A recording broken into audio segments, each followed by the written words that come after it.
उत्तर प्रदेश के जिला मेरठ के मवाना थाने में 2 नवंबर 2024 को पुलिस की टीम पहुंचती है और पुलिस की टीम जाकर एक नोटिस थमाती है। नोटिस में एक आदमी का नाम लिखा था, उसका नाम था राजेश कुमार यादव। राजेश कुमार यादव ट्रेनिंग दरोगा होता है। उसकी गिरफ्तारी के लिए वारंट था। एक तरफ से एक आदेश था और जो दरोगा आदेश दिखाया जाता है वारंट था। एक तरह से एक आदेश था और जब आदेश उस दरोगा को दिखाया जाता है तो वह दरोगा कहने लगता है कि मैंने किया क्या है, मेरा अपराध क्या है। तब जो पुलिस प्रशासन पहुंचती है वह बताती है कि तुम्हारी वजह से एक लड़के की जो है हत्या हो गई है और वह इधर उधर देख के भागने के फिराक में था, लेकिन पुलिस के धमकियों से डर कर वह अपने आप को सरेंडर कर देता है। गिरफ्तार करके सीधा उत्तर प्रदेश के जिला जौनपुर में लेकर आती है पुलिस प्रशासन और वह जौनपुर जो आजकल सोशल मीडिया पर बहुत तेजी से वायरल हो रहा है, वहां दीपावली से एक दिन पहले एक बालक का यानी जिसकी उम्र 16 साल के आसपास रही होगी, उसका सरेआम कत्ल कर दिया गया था। यहाँ जमीनी विवाद चल रहा था और यह जमीनी विवाद के चलते ही इस बालक की हत्या कर दी गई है। यह जिसकी जमीन थी उससे विवाद चल रहा था।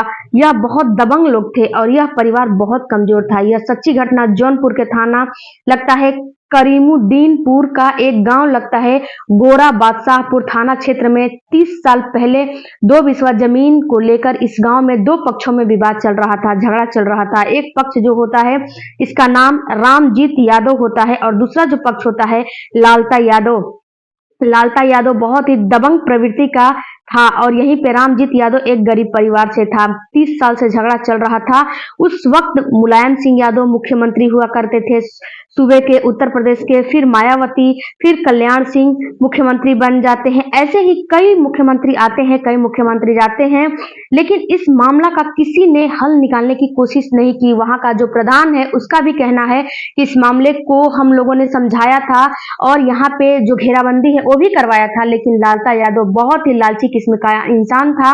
अक्टूबर 2024 में इस गांव में जो किसी गांव का है, जो गांव है करीमुद्दीनपुर, जिसके पिता का नाम है रामजीत यादव और बेटे का नाम अनुराग यादव उर्फ छोटू, अपनी प्लाट की, अपनी जगह की साफ सफाई कर रहा था। जिस जमीन के 2 बिस्वा टुकड़े को लेकर विवाद चल रहा था, साफ सफाई उसी जमीन का कर रहा था और जिस जमीन का झगड़ा चल रहा था उनके घर में कुछ दूरी पे उनका घर है, महज 20 मीटर ही दूरी पर था। इसी बीच में सब लोग इकट्ठा होकर सबने इसको डांटना फटकारना शुरू कर देता है, इसके साथ गाली गलौज करना शुरू कर देता है। उस लड़के ने उस दिन अपनी किसी भी तरह से जान बचा लिया भाग के, लेकिन 29 अक्टूबर 2024 की बात है, वह बच नहीं पाता है और झगड़ा इतना बढ़ चुका है और यह लोग इतना गुस्से में हैं। हालांकि इतने दिनों में कई बार ऐसे वाकया हुए, कई बार ऐसे झगड़े हुए, कई सरकारी आई गई, कई विवाद हुए, बिल्कुल जैसे हर बार की तरह झगड़ा होता है फिर शांत हो जाता है। लड़का वैसे ही सोच रहा था कि हर बार की तरह झगड़ा हुआ है, शांत हो जाएगा। लड़का समझ नहीं पा रहा था। इसी बीच में जो है उनके परिवार के कई बार जो है शासन प्रशासन से भी मदद मांगी गई, लेकिन कोई सुनवाई नहीं हुई। 29 अक्टूबर को साफ सफाई इसीलिए की जा रही थी कि दीपावली का पर्व आ रहा है और यह सब कुछ ठीक ठाक से हो जाए। अगले दिन यानी कि 30 अक्टूबर 2024 को वह लड़का अपने दहलीज पर खड़ा होकर अपने दांतों की सफाई कर रहा था, यानी कि ब्रश कर रहा था। लालता यादव अपने बेटे रमेश यादव, भतीजा सूरज यादव सहित कई लोगों के साथ मौके पर आ जाता है। किसी के हाथ में कुल्हाड़ी, किसी के हाथ में तलवार, किसी के हाथ में हथिया और किसी के हाथ में अन्य जो है चीजें होती हैं और वह लोग लहरा रहे थे और दिखा रहे थे, चिल्ला रहे थे और उस लड़के यानी कि अनुराग यादव जिसकी उम्र 16 साल के आसपास होती है, उस लड़के की तरफ दौड़ते हैं। वह लड़का इधर उधर भाग रहा था, अपनी जान बचाने की कोशिश कर रहा था और जोर जोर से अपनी माँ को आवाज लगा रहा था। उसकी माँ उस तक पहुंच पाती, अपने बेटे को बचाने की कोशिश करती। इसी बीच में रमेश यादव जो होता है पूरी ताकत, जितनी उसके अंदर ताकत थी उतनी ताकत से तलवार मार सकता था, जो है मारता है, अनुराग यादव को तलवार मार देता है और तलवार से उसकी गर्दन अलग हो जाती है। घर में जाकर उसकी मां के गोद में गिर जाती है। बस इतना होना था कि यह मामला अब उस गांव तक सीमित नहीं था, बल्कि हिंदुस्तान की शायद ऐसा कोई कोना बचा नहीं होगा जहां जिस कोने में यह खबर, यह कहानी न पहुंची हो कि जमीन के दो बिस्वा टुकड़े को लेकर एक परिवार का इकलौता बेटा चिराग जो था, 5 बहनें होती हैं, उस भाई की गर्दन काटकर उसकी हत्या कर दी गई है। मां की गोद में वह लाश का टुकड़ा जो कि यानी कि जो सर था वह 6 घंटे तक पड़ा रहता है। मां उस सर को लेकर तड़पती रहती है। उसकी मां के गोद में ही वह अपने बेटे का कटा हुआ सर अपनी गोद में लेकर रो रही है, बिलख रही है, बार बार बेहोश हो जा रही है। उस मां के दर्द को कौन समझ सकता है जो उसका और उस परिवार के ऊपर अब क्या बीत रही है। दोस्तों, उसकी जो बहनें हैं उन लोगों के आंखों में आंसू नहीं है, केवल बदला लेने के जो है भावना बन चुकी है। हमारी योगी सरकार से केवल एक ही गुहार लग रही है कि हमें इंसाफ चाहिए, और इंसाफ तो उन लोगों को चाहिए ही चाहिए। वहां पर मीडिया भाई लोग पहुंचते हैं, मीडिया लोग छोटी से छोटी बात को रिकॉर्ड करने की और बाहर लाने की कोशिश कर रहे हैं कि हर बात समाज में लाया जाए कि क्या हो रहा है हमारे समाज में और क्या नहीं हो रहा है।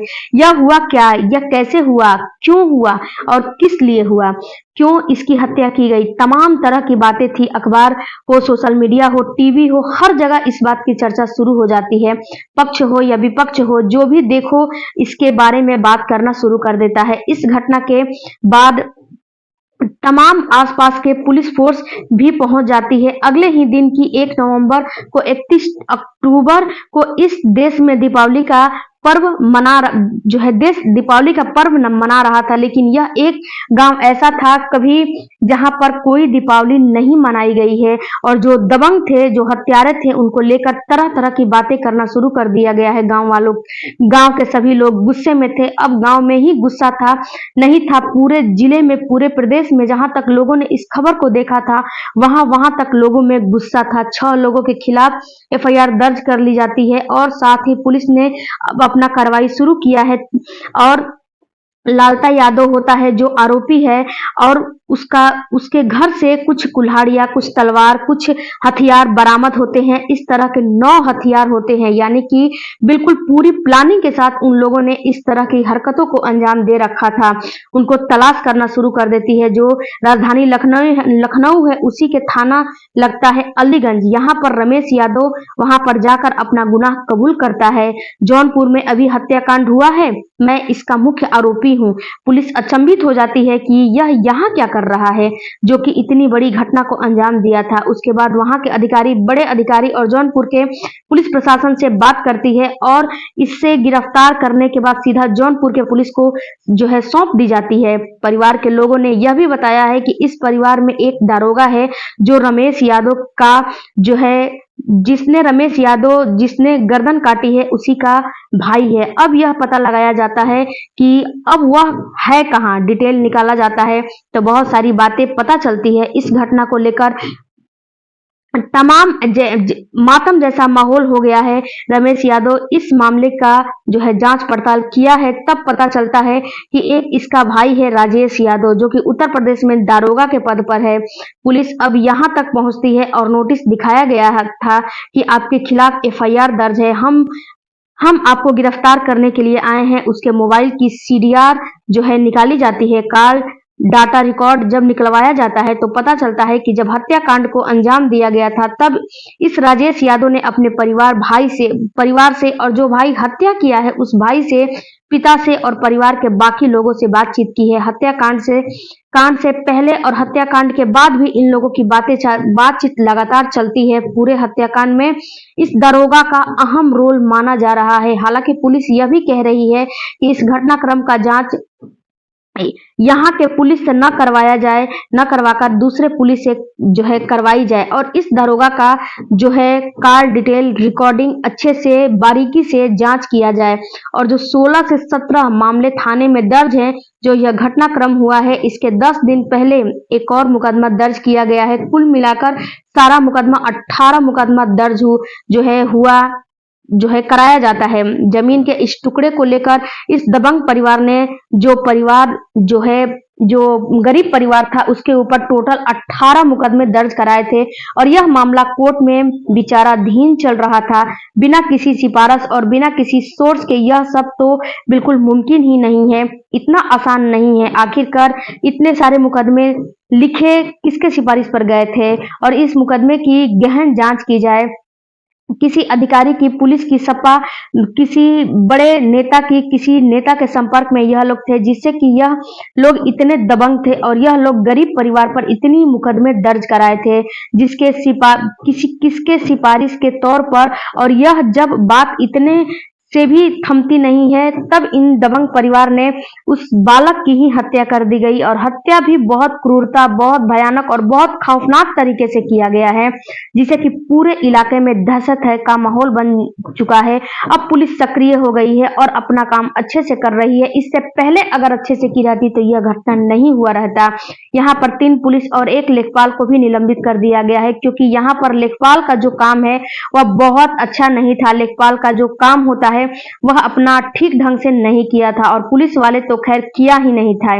डीएम इस मामले को गंभीरता से लेकर इन लोगों को निलंबित कर दिया है। जहां पर जो पीड़ित परिवार है उसमें एक उसकी बहन है, उसकी बहन बहुत गुस्से में, और खैर गुस्सा होना भी जायज है। एक मीडिया वालों को बहुत अच्छे से जवाब दिया क्योंकि मीडिया वाले भाई लोग भी कभी कभी गलत काम कर जाते हैं। उसने कहा कि अगर यही सवाल मैं आप लोगों के सामने मुंह में माइक ठूस कर और करूं तो आप लोगों को कैसा लगेगा, क्या आप लोगों का जवाब रहेगा, क्या रिएक्शन रहेगा? वही रिएक्शन मेरा भी है। आप लोगों के घर पर चिराग जब बुझ जाएगा तो। और वह लड़की एक और बात कह रही है कि कहा गया है कि योगी आदित्यनाथ का बुलडोजर कहां गया, उनका शासन।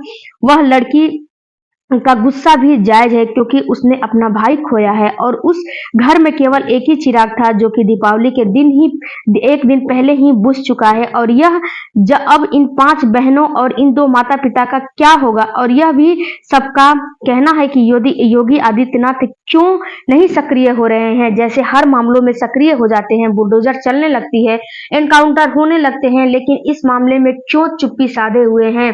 वह उन परिवार का यह भी मांग है जैसे मेरे भाई को उन लोगों ने मारा है वैसे वहां पर भी एक एनकाउंटर होना चाहिए, उन लोगों का घर बुलडोजर से गिराया जाए। और बहन भी साफ साफ शब्दों में बोल रही है कि अगर योगी सरकार हमारे भाई के हत्यारों को सजा नहीं देते हैं तो सजा दूंगी, मैं दूंगी। और बात भी सही है। यहाँ पे क्या से क्या जो है 2 बिस्वा जमीन के लिए हो गया, लेकिन एक घर का चिराग बुझ गया, जमीन तो यहीं पे रह गया। ऐसा बिल्कुल भी नहीं करना चाहिए दोस्तों। इतना दबंगई सही नहीं होता है और इतना दबंग भी नहीं होना चाहिए। नहीं तो जब ऊपर वाले की लाठी चलती है तो बहुत ही बुरी तरह से चलती है। देर होता है लेकिन अंधेर नहीं होता है। हम यही अपने सरकार से और आम लोगों से अपील करेंगे कि इन लोगों को न्याय मिलना चाहिए और सभी लोग न्याय के लिए सामने आए, आगे आए। और जमीन हो या फिर जायदाद हो, उसके लिए किसी का हत्या नहीं करना चाहिए और किसी भी किसी भी कदर से नहीं मारना चाहिए। उस बहनों पर क्या बीत रही होगी, जरा अपने ऊपर एक बार इस घटनाक्रम को रख के सोचिएगा। इस वीडियो को अच्छा लगे तो चैनल को सब्सक्राइब कीजिएगा। जो दरोगा है उसको ऐसा काम नहीं करना चाहिए।